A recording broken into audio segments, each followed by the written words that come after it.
Coming up on the October 6th edition of Carolina Week. You saw the heated debate. Now check out the response on campus to the only vice presidential face-off. There's separation between church and state, but what about separation of prayer and politics? We'll take a look at the role of religion in this year's election. I'm weathercaster Rob Ellis. I'll tell you what you can expect for your weekend weather.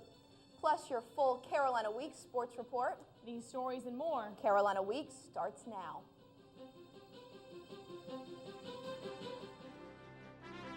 From the School of Journalism and Mass Communication at the University of North Carolina at Chapel Hill, this is Carolina Week.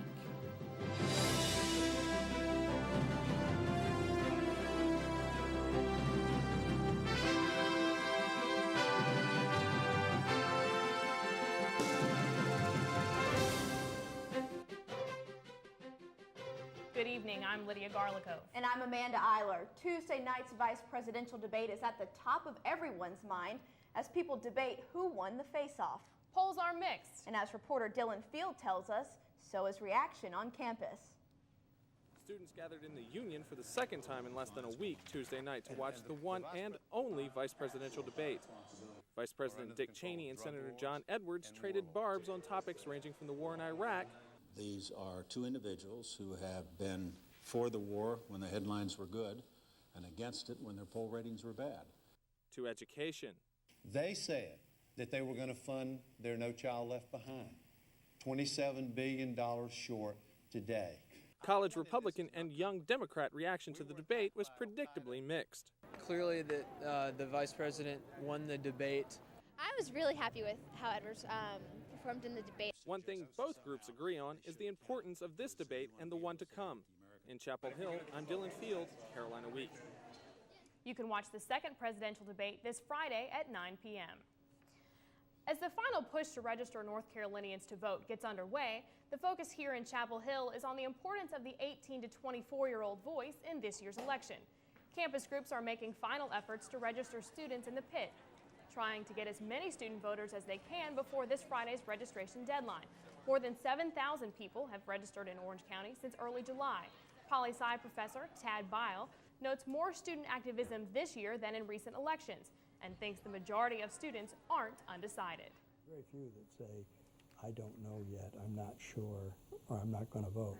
They're all saying Bush, or they're saying Kerry. Bile says the decision most students are facing is whether to vote here or at home. New registration forms must be postmarked or turned in to the Board of Elections by 5 p.m. this Friday. The younger audience isn't the only group politicians are focusing on to help sway the election. The candidates are courting people of faith as well. Since our country's beginning, there's been a prohibition against government-established religion. But that doesn't mean faith isn't influential in elections. I look for people who I see integrity and people who I see godly character in, and that does influence who I vote for.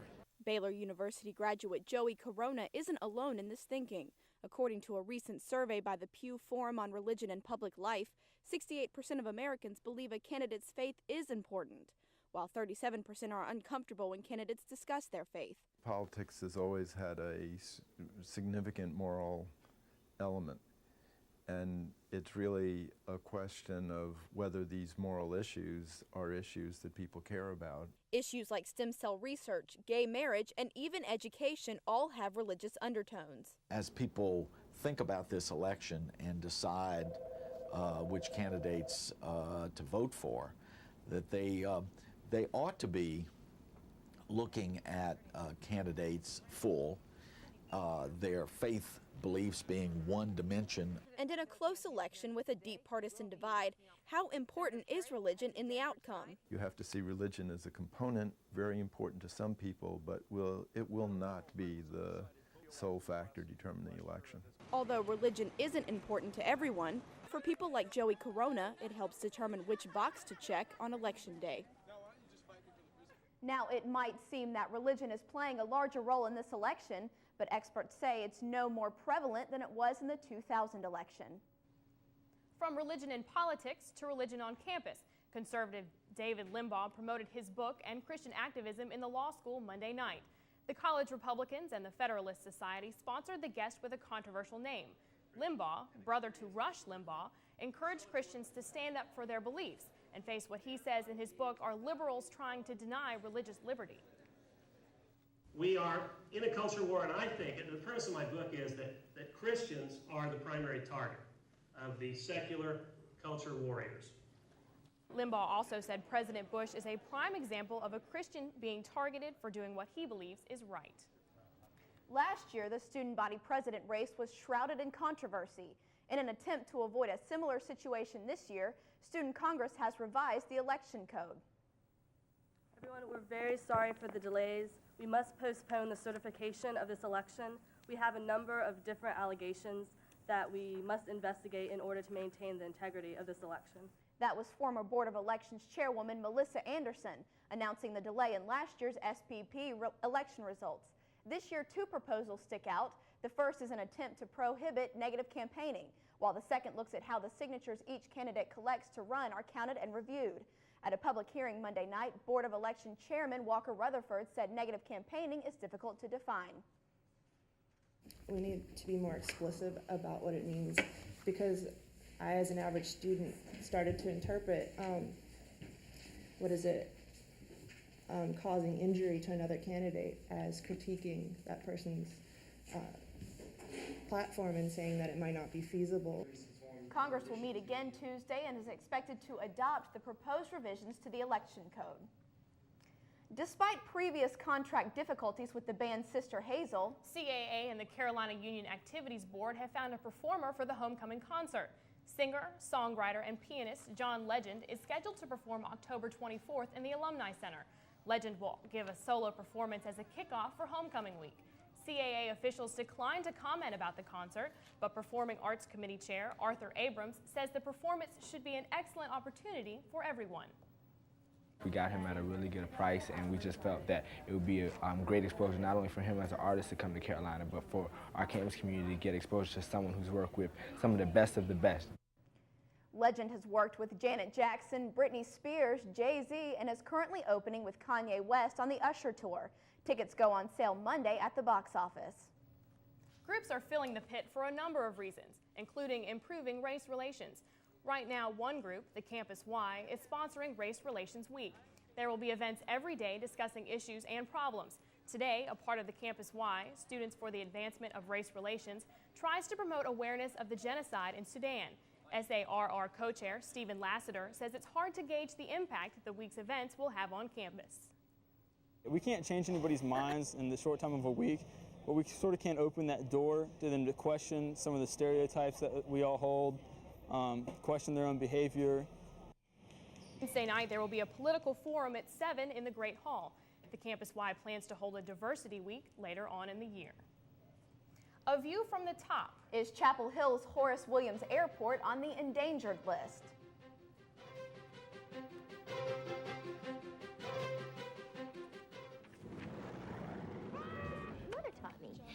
Averaging 18%. Balance the budget. Increasing clouds. With a box.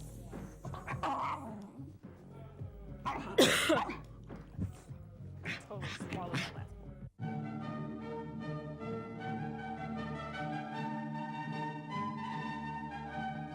UNC TV. Your remote stops here. It's springtime in the forest of the black-tailed deer. The young male is feeling playful. It's time for tag. The female flicks her ears. Her way of saying, "Catch me if you can."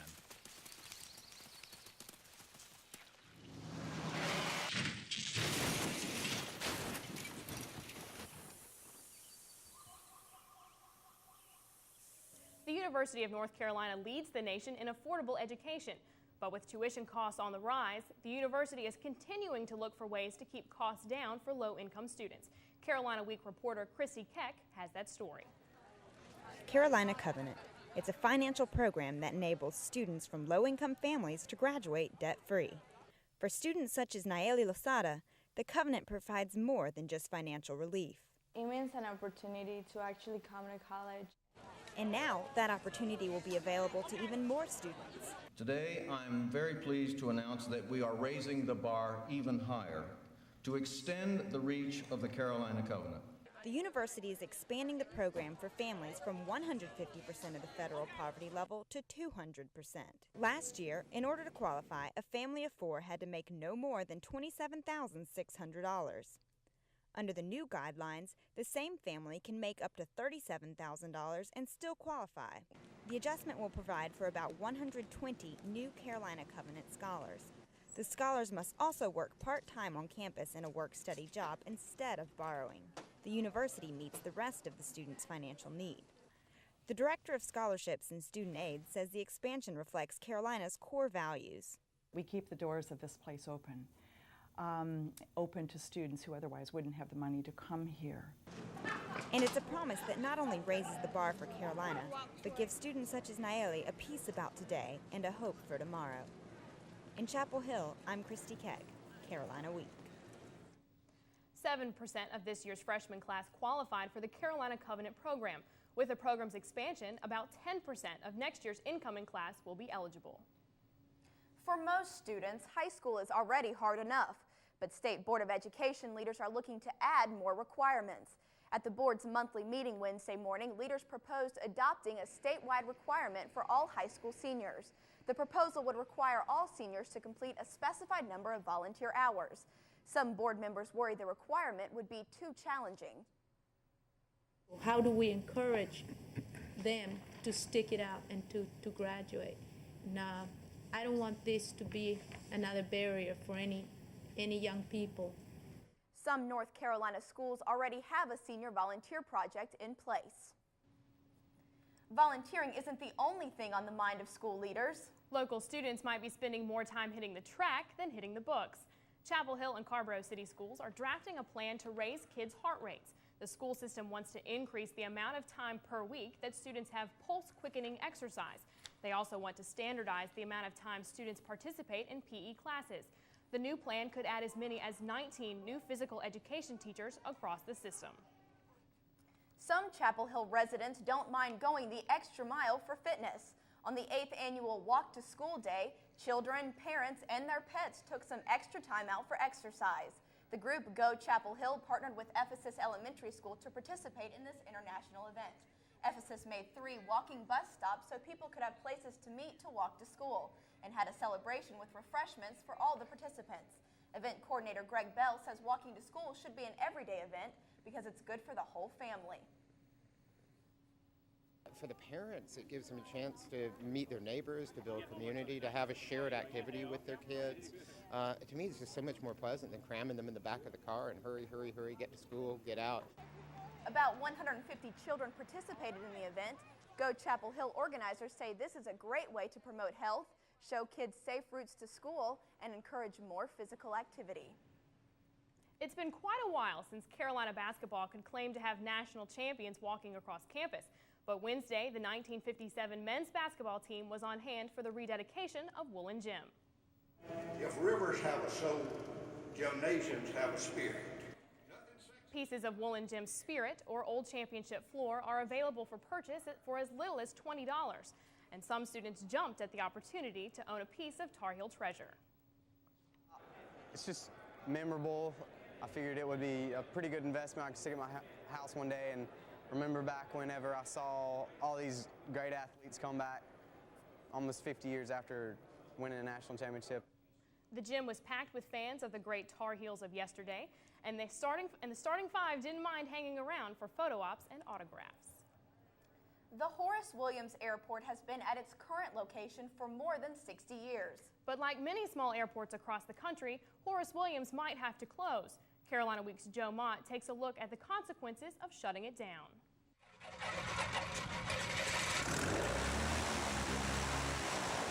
Pilots of small planes like these rely on a network of hometown airports in order to travel the country.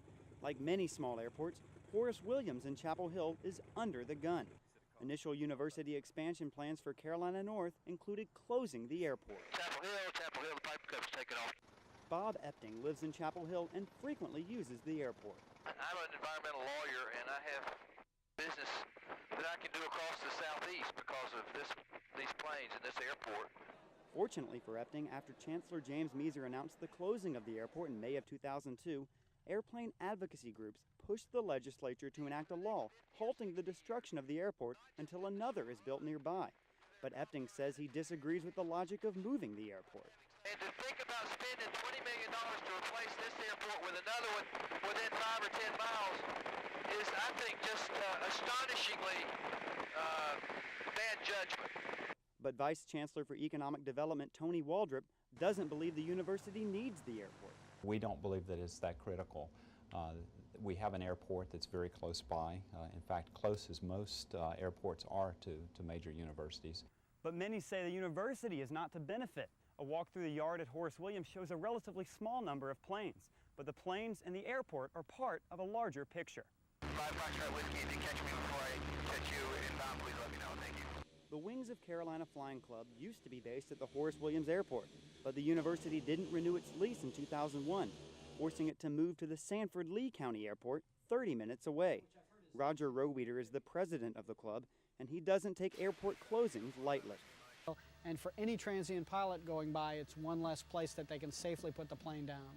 Epting agrees. It's really an integral part of the national aviation transportation system network. It's crucial for people to be able to fly in and out of the airport, both for university-related functions and for their business. When learning to fly, pilots are told to always be looking for a safe place to land in case of emergency. Roweeder said the best places are among the community of small airports, which are slowly becoming scarce. All traffic in the area, please advise when near the airport, and we'll work with you. Sanford Lee. Pilots like Epting and Roweeder say they need places to keep their planes on the ground so they can take them into the air. In Chapel Hill, I'm Joe Mott, Carolina Week. Moving Horace Williams Airport would also have an effect on businesses in Chapel Hill. For an in-depth look at what could happen, tune in to Carolina Connection Friday morning at 11:30 on WCHL 1360 AM. Well, weathercaster Rob Ellis joins us now. Rob, I have to say it was a great summer, but I'm really excited about the colder weather. Yeah, the evenings have been very cool. I actually had to grab a sweater this morning when I left the house, but I'll have your game day forecast and your weekend weather when we come back.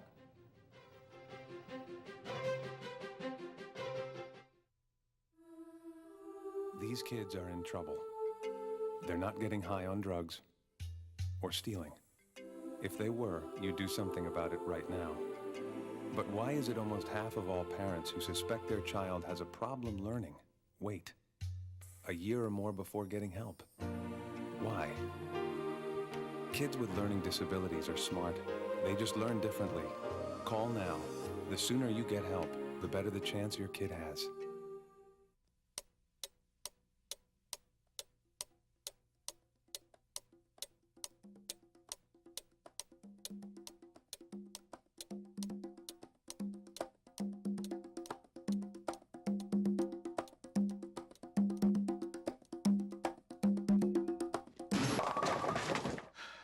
I just dropped 32 pounds this year, and boy, do I feel better. Drop it. See how good it feels.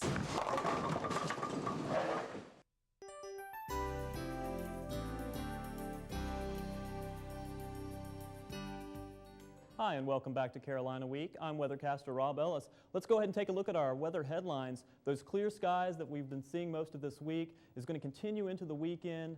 Fall weather is here, and that means those clear skies are going to lead the way for some cool nights. And if we had to sum it up in one word, it's going to be beautiful this weekend. Let's go ahead and take a look at our satellite map. You can see the area of clear conditions all throughout the East Coast, from the northeast all the way down almost into Florida. There is some moisture along the Gulf that may be spawning some showers along the Gulf. And if you look into the Midwest of the country, you can see this area, this trough of low pressure that's aligned along the Mississippi River Valley. That may play into a developing low system that's going to be in the Gulf of Mexico later on this week. Let's go ahead and look at our surface map, and you can see that trough of low pressure that I was telling you about draped along the Mississippi River Valley. That area of low pressure may be forming in the Gulf Coast. That happens this time of year when you get troughs draped in the Gulf of Mexico. They can possibly turn into tropical systems. You can see that high pressure system. That high pressure system is what gives us our clear weather, and we think that's going to dominate for the next few days and into our weekend. That high pressure means sinking air, and that sinking air means clear conditions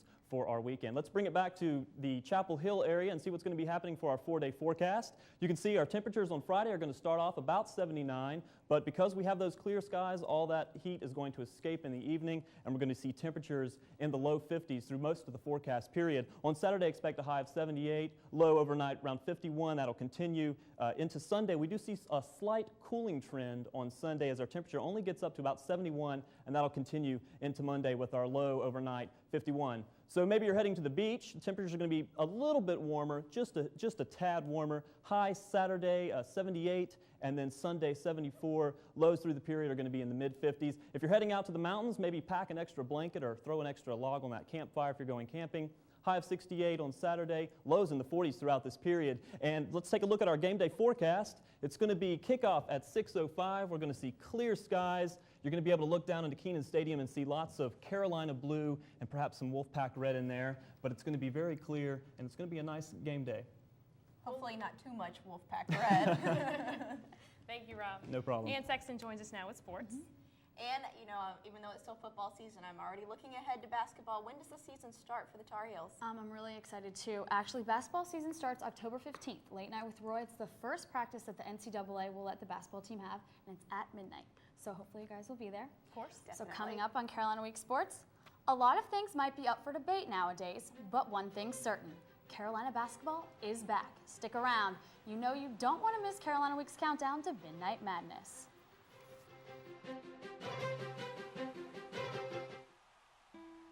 The Ronald McDonald House is a nonprofit organization that provides a home away from home for families of children being treated at UNC hospitals. Since opening in 1988, the house has welcomed more than 1,000 families each year to stay at this safe haven. The house relies heavily on community support. How can you help? Become a volunteer. Help the house that love built. The Ronald McDonald House, the house with a heart. For the 1.3 million children living with AIDS, we can do more than just learn the facts about HIV. Through Caring for Kids 101, a campus outreach program, college students nationwide are helping to end this deadly disease. Half of all newly infected people are under the age of 24. Your assignment, get involved with Caring for Kids 101. Every child deserves the chance to live a healthy life. Support the Elizabeth Glazer Pediatric AIDS Foundation.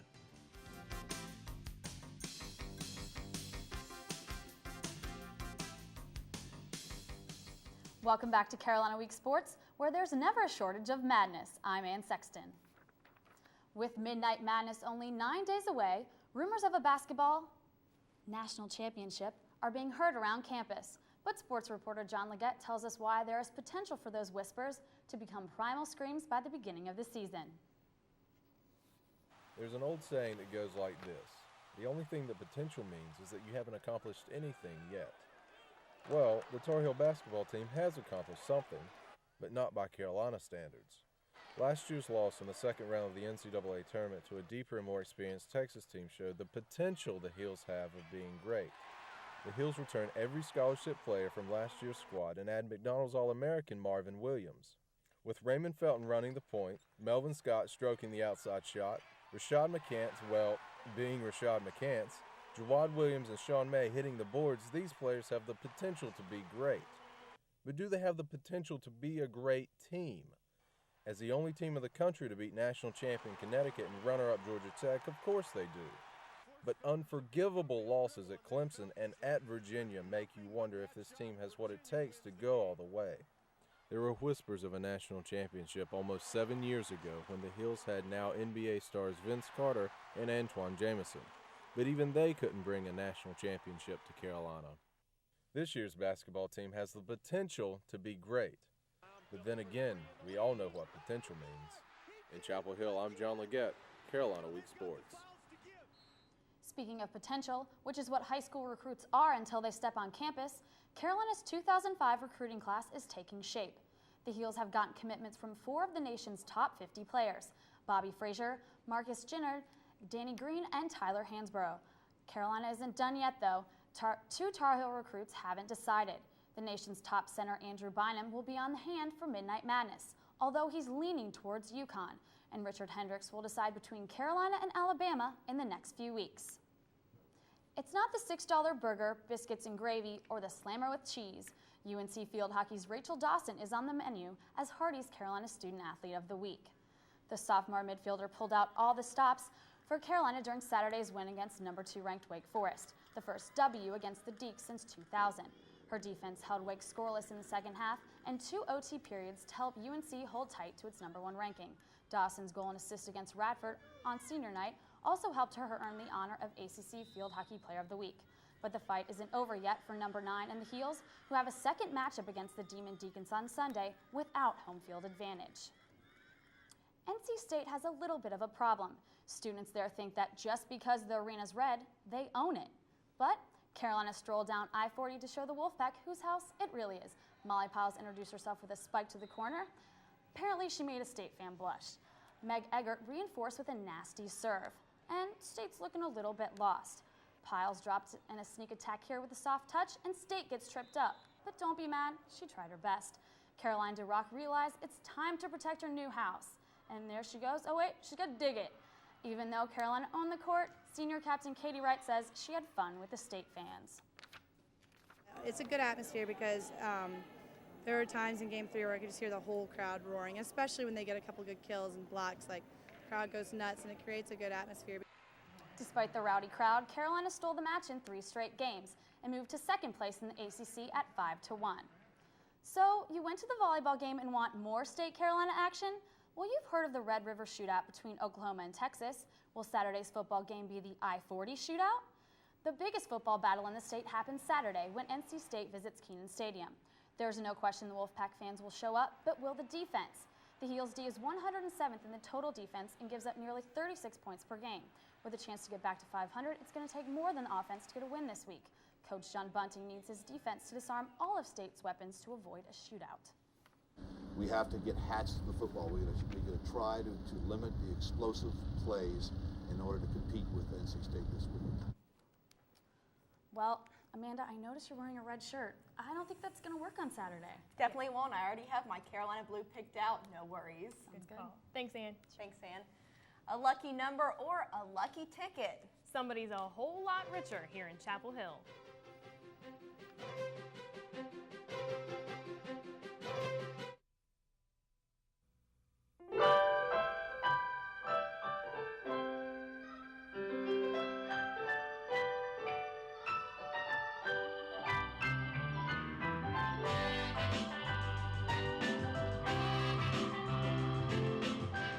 No one looks back fondly on the years they spent in a parking garage.